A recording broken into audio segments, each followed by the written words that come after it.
มันว่าวานอันคอยอันอยากอันนั้นกับมันว่าความคิดอย่างไรอยากไปดูไปนอนน้ำมันหนามาเลยตอนนั้นแหละมันว่าคอยนี่เจ็บท้องน้อยคือดากที่ออกเนี่ยมันว่ากับมันเองนะได้เนื้อยาบัดนี้ โอ้ นอนน้ำ บ่ได้นอนน้ำนั่นพี่ช่างผู้จักอยู่เมียเป็นอยู่บนนั้นขับขันเนาะเฮาประแห้งที่ไปช่ำตื่มเลยเฮาก็ยาบัดนี้มันจังว่าเฮาจังชัดจังขี้กับมันน่ะโอ้ยแท้จริงน่ะมันเองน่ะเว้า พ่อใหญ่ก็คิดยากเลยว่าเนาะพ่อใหญ่เนาะ เอาแล้ว เมียเนาะพ่อใหญ่เนาะโยมันก็เบิดเท่านั้นแหล้วเนาะพ่อใหญ่ เว้านี่เว้าธรรมดาแล้วเฮ้ยคอยยามันผู้จักอยู่เมียเป็นบาดไปเช่งเอาไว้ไปแทงไปทาง แม่นเอาบ่เว้าเรื่องนี้เนาะมันผ่านไปแล้วจังหน่อยสิว่าเว้าตัวเพิ่นดีนะเว้าเรื่องใหม่ไปซะ มันจังว่าคอยเว่าในนั้นเว้าในนี่กับมันโอ้ยจะชั่วในค้าในความเว้าของแนวผู้หนึ่งหาใช่เนี่ยอยากปะคือกันกับเมื่อในรถเป็นบ่เขาเว้าชูกันชุ่มนั้นเขาปัดป้าแล้วเขาจังเว้าชูพังอันชุ่มมันไปนํกันนั่นชงพ่อเมียนั่นผัวเก่าน่ะโทรมาให้คืนไปหาคอยสิชอบมึงมันสิคืนไปหาผู้นั้นหรือว่าเว้าลิ้นสิไผจักผัวเก่าอยู่บ้านนาละโอ่งน่ะโทรมานั่นดิเว้านำเขาน่ะเขาบ่เว้าเท่าป้าคันแล้วเขาจังเว้าถูกพังนั่นเนาะพ่อใหญ่เนาะอยากขึ้นไปหาไผก็หาแล้วกันคนนั้นคันสิไปเอาไผก็ตามคันยังสิบ่ป้าเพนี่นี่นั่นเอากู บ่เป็นเพื่อนบ่ มันบ่เป็นเฮือนแล้วโลดมื้อนั้นคอยมาเห็นนั่นเอาขันนั่นดอกไม้เนาะขันหานี่มาปงใกล้ๆข่อยนี่เดี๋ยวนี้ข่อยนั่นสิขอชมบัดชมมาผัวว่าได้ข่อยก็มาเห็นน่ะเมียข่อยเอามาจักเท่าใดคนมาเห็นไอ้นายนี่ผู้เดียวนี่มาขอชมบัดชมมาผัวเมื่อวันชินดับอันนี้เดี๋ยวนี้น่ะนี่ได้กะให้เจ้าน่ะอยู่ดีมีแฮง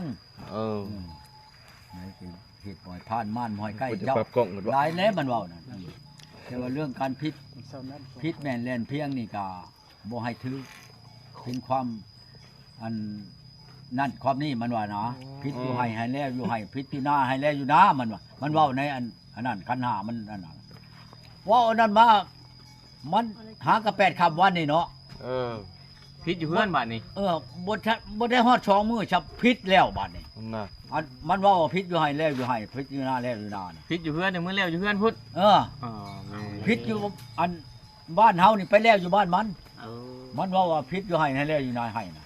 พิษอยู่หน้าแล้วอยู่หน้าขนาดจังว่าแม่นสิพอพิษบ่คันสิว่าอันการพิษน่ะไปเอาปลาแดก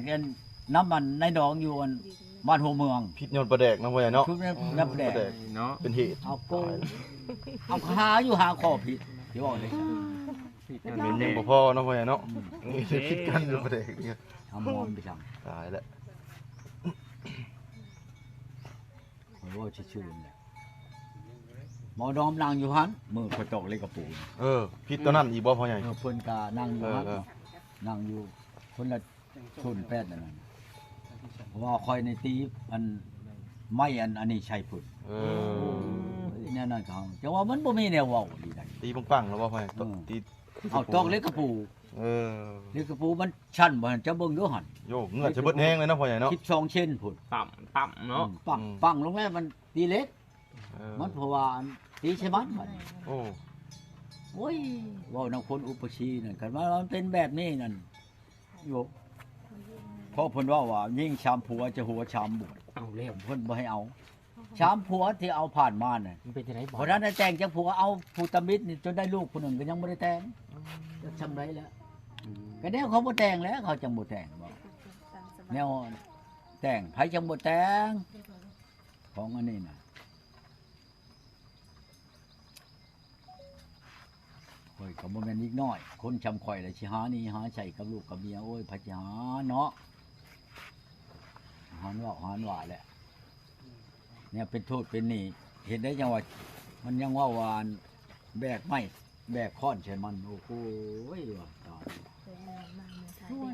ของผู้หนึ่งอยากปะเนาะ คำบ่หาใช่บัดสิบ่ได้ปะบัดสิได้ชงคาดองน่ะคืนมาอีกก็บ่เอาซะมันก็บ่ดีใจครับหาเงินเมื่ออันนั้นคือว่าเนี่ยตามมันปล่อยไปเด้ออันนั้นน่ะ ดองนี่ มีคนใหม่โทรเข้ามาอีกอยู่บ่มา บ่ได้ ยังบ่มี เขายังบ่ฮู้ว่าข่อยปะ เอ ของตอนปะนี่บ่ได้ลงคลิปเด้ เออแม่นแหละ ตอนอันเว้ากัน เขาบ่ให้ลงเนาะพ่อใหญ่เนาะ เขาบ่ให้ลง บ่ให้ ตัว ลง มันเองแล้วบ่ให้ลง เออ มันย่านชาวโลกนี่เห็น ฮู้ตัวเองบ่ผิดเนาะพ่อใหญ่เนาะ มันตีแป้นจะคอยวัดนี่ใช่ไหมไงปังปังจุดนั้นเท่าแก่ในโฮมหยุดเขาว่าอย่าเฮ็ดในนั้น เออ อย่าเฮ็ดในนั้นเขาว่าเอ้ยมันนั่งอยู่ใกล้นี่จดจับมือมันดึงคืนนั่นแต่แป้นน่ะมันตีใช่ข่อยนะ อืม ก็อย่านะตีก็ตีนะตีแป้นผมบ่ตีหัวข่อยไปตีหัวข่อยนั่นยกผมเขายองแต่ว่านี่พุ่นแล้ว อ๋อ พิษตายกับพิษแล้วก็ไปตีหัวข่อยนะนั่นได้ก็เชียร์ตื่นช้ำรู้แล้วไรอีกช้ำ ประตูคือพ่อบ้านพุ่นระดมให้คืนกันนี่ไผจะปฏิเสธว่าบ่เอาซะประตูเว้าหรือว่าเพิ่นเว้าบ่คือไปได้ เอาโตไอ้น้องบ้านเมืองอันนี้ถึงนั้นทั้งนั้นทั้งนี้แหละ อืม บัดค่อยสิบ่เอานี่นะตอนอันอมัดชัญญาค่อยเอาบ่ได้เนาะบ่อนนี่มันชัญญาในนั้นเมียนหั่นเนาะ หับอะไรวันนี้ มันหับบ่ได้ได้สมมุติว่าคนโทรมาผู้แช่ผู้เช้านี่ก็บ่ให้โทร โอ้ สิไปบอกเบิด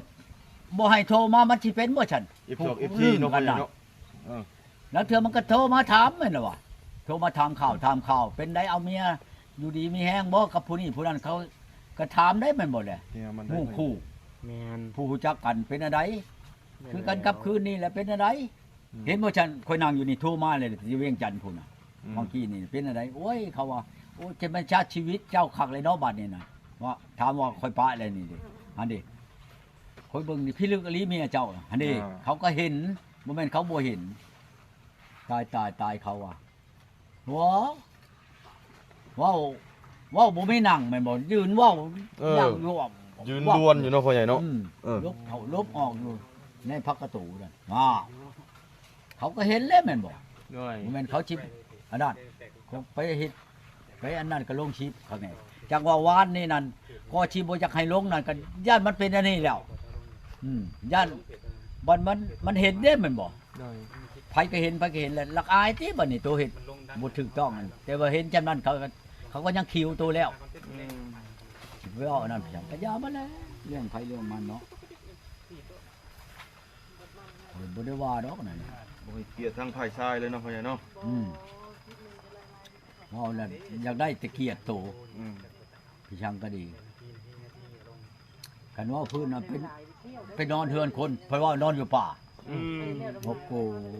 บ่พ่อใหญ่ผู้ใดไปบอกให้เว้าว่านอนอยู่ป่าผู้หญิงบ่บอก เอากับมันเองนั่นแหล้ว เออ มันเองแล้วเมื่อแจ้งกับน้องข่อยน้องข่อยถามว่านอนในใช้คืนนอนอยู่ป่าวิกพุ่น เออ ผลสุดท้ายบ่อนเฮือนนอนเขาบ่อำติบัดนี้มานอนในเฮือนนี่เขานี่ สำนกสำนูเนาะนอนอยู่ป่าวิก เขาก็ระวังอยู่อย่ามันนั่นนี่จนว่าบ้านห้วยเมาบ่อนมันเรื่องเพื่อนชาวพงนี่จนเราบ่ให้ไปบ่ให้ไปนอน อาจารย์มีโทษเนาะพ่อใหญ่ แล้วเธอได้นอนดึกดื่นถึงคืนแล้วมันหลับไปซะ เออ เขาไปว่านอนนะหั่นจังน้อยมันสิเป็นเรื่องกับเขานั่นอีกเขาฮู้จักเลยนะภายในตัวนั่นตัวบ่ชินธรรมน่ะเขาบ่ให้ไปนอนบัดนี้ อืม ฉันเรามาเอาแล้วเราเว้า อืม ตามเราเว้าได้อันนี้คนบ่ไปเอาแล้วอะมาจนเอาวันพูดมาใช่ตัวเองเราอะ อืม โยว่าเพิ่นให้เนาะข่อยน่ะบุญอีหลีบุญข่อยอีหลีได้แค่แม่ว่ามันไปเลยนั่นอาโกยจักว่าเขาจับข่อยไปครั้งแล้วบ่จักปานนี้นะ โอ้ ค่อยว่า พี่จังใหญ่แล้วบ่พ่อใหญ่ เอาแล้ว เนาะ เขาว่าฆ่าคนเขาบ่เห็น เออ โทรหาก็บ่ติดมันก็บ่เปิดอีกโทรศัพท์นี่บ่ไปอยู่บนใดบนหนึ่งซะ โดย พี่น้องมันบ่หรือว่าไหน โอ้ ๆ เปิ มัน ด ก็ตายแล้วข่อยนี่เขาก็จับไปใช้ก่อนแล้วถ้าว่าบ่เห็นน้องข่อยนี่ข่อยก็ขังเจ้าอยู่นี่แม่นแล้วว่ะ เออ ถ้าว่าเห็นแล้วข่อยจังสิปล่อยเจ้าเชียนได้ซะบ่แหละ เขาก็แจ้งว่าคนหายเนาะพ่อใหญ่ เอ เนาะ อว่าคนหายบ่จักไปใช้แล้ว สุดยอด แท้จริงคนอยู่นํเจ้าแม่นบ่ฉันข่อยกับเพิ่นเลาะห้องมันตามห้วยตามห้องแล้วข่อยก็ญาติเป็นโทษ อื สิบ่ไปเมื่อบ่ไป นั่นคือเด้ไปร่ำไปเลยแล้วบ่จักบนอยู่บนเช่าเลยว่าโกยได้บ่ชามมื้อเขาก็มามัดอันคดกระชงค่อยไปแล้วชำกระเด้อครับหมูเขาเฮ็ดกับข่อยนี่ ดึงห้องอีดีไปลง นี่บุญข่อยบุญข่อยยังได้พบได้เห็นมันคืนมาเอาโกบ่ได้ข่อยมาคือเจ้านี่แหละอันช่างชาเบิ่งอันว่าน้องข่อยจังว่าให้ปะเนาะแต่กี้ก็โอบรมแล้วมันก็หลับมาข่อยก็หลับเอาในช่องค่ำช่องพายนี่บัดบ่อามัดชัญญานี่เด้บัดนี้ลงบันทึกชัญญากันเมียนนี่จังชั้นบ่ให้เฮ็ดจังชั้นบ่จังชั้นบ่ให้เฮ็ดนี่เอาแล้วคนโทรมาเขาบ่ได้ ฮะ มันตัวนี้ติบัดนี้มันใช่ฆ่าเจ้าเมียนแหละใช่ไล่เจ้าเมียนแหละ บัดคนอยากได้ทางไม้ทางยาเขาโทรมาได้เจ้าพ่อใหญ่ ก็บ่ให้เฮ็ดแล้วนั่นน่ะ เดี๋ยวได้สิหางกันได้เจ้าพ่อใหญ่ เอาบ่ได้มันก็บ่แม่นสิให้เฮ็ดแน่นอน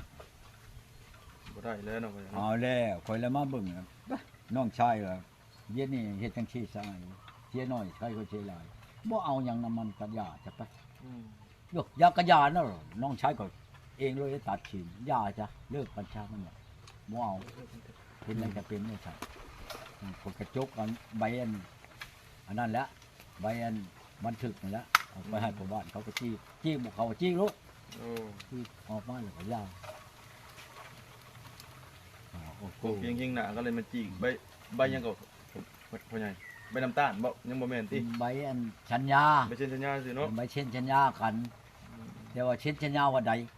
แปลว่ายังข้างเท่านั้น เสียแล้วเท่านั้นงวดมื้อนั้นวันที่เท่านั้นแหละมาเชียร์ให้อีก มันยังข้างอยู่งวดนุ่งตู่เด้วิทย์เดือนอันแล้วอันนี้แล้วออกพัชชาลาพระเจ้าแล้วคนมาไปเชียร์ให้เขาอีกงวดตัวหนึงเลยก็แล้ววันนี้ยังข้างอีกบัดนี้ยังข้าง7 ล้านถ้างวดตัวหนึงอีกถ้าว่ายิ่งนี้ชายยิ่งยังก็ไล่อยู่ในหัน